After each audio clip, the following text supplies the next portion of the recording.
Chapter 21. On the Run. From Cincinnati, Mitch flew to Nashville. He hired a van and drove to the apartment. On the way, he bought some equipment from a photography shop. When he arrived, Tammy gave him some food. At 10, he called the Perdido Hilton. He asked for Rachel James, but she hadn't arrived.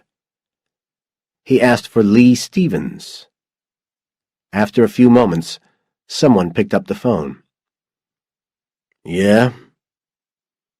This is Mitch. Congratulations."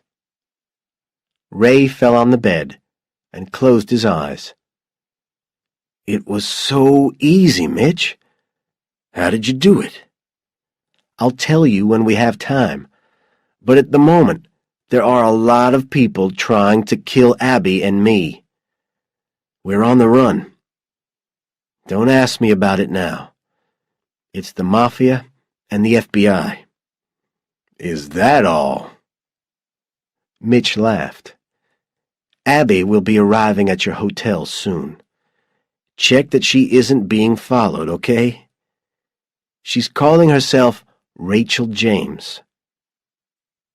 He gave Ray the number of the Brentwood apartment. "Remember that number, Ray. If I'm not here, someone called Tammy will be. You can trust her. Take care of my wife, and call me when she gets there." "Okay, Mitch. And thanks." Abby arrived an hour later in a hired car. She parked and walked towards the front door of the hotel. She stopped for a second and looked behind her. 2 minutes later, a yellow taxi from Mobile also parked. Ray watched the taxi. A woman got out of the back and walked into the hotel. Ray followed her. The woman approached the counter and asked for a room. Then she said, "What's the name of that lady who just signed in here? She seemed familiar. I think she's an old friend." The clerk looked through his cards. "Rachel James," he said. "Yeah, that's her. What room is she in? I'd like to say hello." "I can't give room numbers," said the clerk. The woman pulled 2 20s from her purse and slid them across the counter. "I only want to say hello." The clerk took the money. "Room 622. "Where are the phones?" the woman asked. "Around the corner," said the clerk, and pointed. Ray got there first. He grabbed the phone and pretended to be talking to someone. He heard only a few words of the woman's conversation. "Mobile, room 622. Send some help. An hour? Okay." 10 minutes later, there was a knock at the door of her room. The woman jumped up from the bed, grabbed her gun, and stuck it into her trousers under her shirt. She cautiously opened the door. Ray burst in and knocked her against the wall. He jumped at her, took her gun, and pinned her to the floor.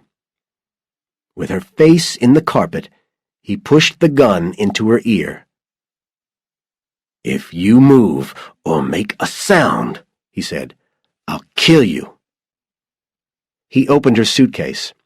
"Open your mouth," he said, and pushed a pair of socks in. He tied her up tightly with clothes from her case and slid her under the bed. Then he left with her gun. The phone went at 1 a.m., and Mitch was not asleep. He was studying documents. "Hello?" he answered cautiously.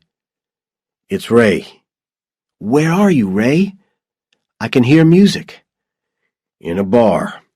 We had to move out of the hotel. Abby was followed. Abby's there? She's safe? Yeah. Now what?